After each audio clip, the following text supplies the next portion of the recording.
And checking the weather, Australia will be returning to dry conditions again, with only a few light showers over the south after a cool start to the day.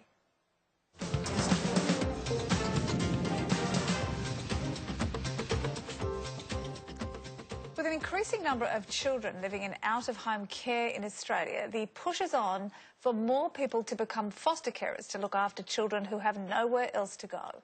To coincide with Foster and Kinship Care Week next week, Adopt Change's new program, My Forever Family New South Wales, is recruiting families to take in thousands of misplaced kids. A new TV commercial will be launched showcasing the diversity of foster families and the difference they make to these young people's lives. CEO of Adopt Change, Renée Carter, joins us now. Renée, thank you so much for coming in. So the statistic is staggering: 47,000 kids in what you call the out-of-home care system in Australia. I'm sure there's many different circumstances, but in general, how do they end up in this situation where it's not safe for them to go home? And generally, they're child protection issues. So from abuse or neglect, there's risk of harm, and so children are either taken into the system temporarily before things can be rectified and they're able to return home, or many of them will stay in out-of-home care for over 5 years. So your organisation's Adopt Change, obviously. Your normal line of work is all about adoption, yes, but this shift is about foster care. Do they work hand in hand? Look, they do, because not all children, adoption isn't suitable for all children, and really permanency is the key. So we want to see children either returning back home with families where possible, and that's always been what we have supported, then through to adoption. But in between, there's all types of care needed, and there's tens of thousands of children who need foster care, who need a safe place to grow up in a nurturing home. You're launching a new TV commercial next week to help recruit foster carers. Let's just have a little look at that. Every day, organised, chaos, happy days, sad days. It certainly looks like fun and games. But what's involved in becoming a foster parent? I imagine it's a pretty tough ask for most people.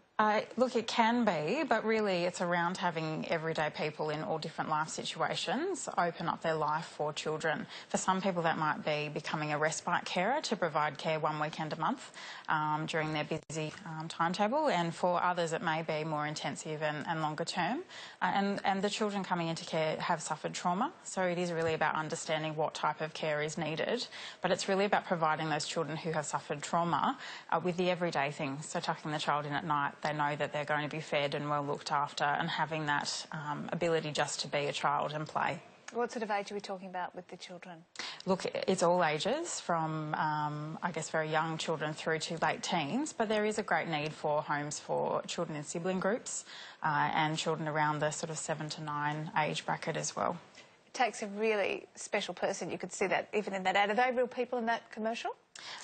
Yeah, well, look, they're representative of the types of people. Right. So really what we're trying to show is that it's all types of families that are needed. And that's what you need to represent the children, I guess, who need the homes. But it takes a special kind of person nonetheless. Who makes a good foster carer? Is there a set of criteria that you look for? Look, it's quite diverse, but really it needs to be someone that understands that the child has come from a difficult place.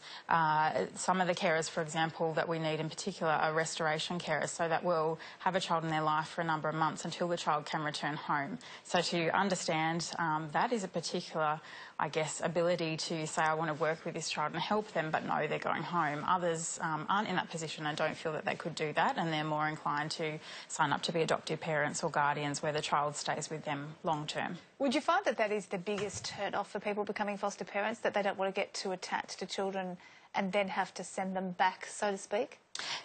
Yes, look, for some people that is the case. So I think that's now really looking at how do we find carers and match them with the type of care. So if they are somebody that wouldn't be able to do that, then we still need those type of carers for long-term care options. And I noticed in that TV commercial, which looks just wonderful, by the way, you've got the line, become a carer, make a difference. Do you think that's the major draw card for people when you're on this drive to try and get more foster families in, that they'll just go for it because they want to make a difference in someone's life? Is that enough for them? I think that intrinsic desire to help out is part of it, but also there's a lot of people that have thought about it before, and so really this week we're saying there is a need, if you've thought about it before, to take that step now.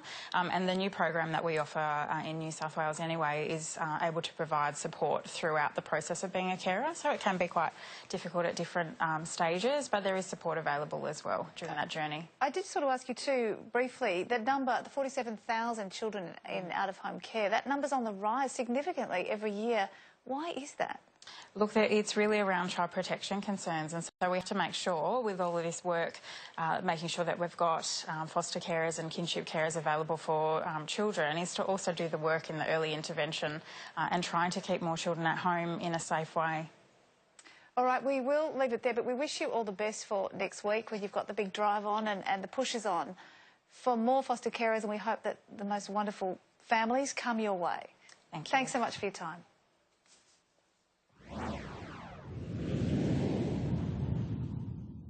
That was Renée Carter there from Adopt Change. Well, hackers have obtained credit card details and personal information of almost 400,000 British Airways travellers in one of the most serious data thefts in the UK. British and European authorities are investigating what happened, and British Airways could be fined almost $1 billion. Thousands of cancelled credit cards, and from BA's big boss, an apology.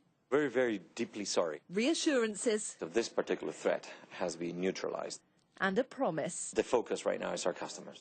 For the 380,000 customers caught up in the colossal data breach, the response hasn't been good enough.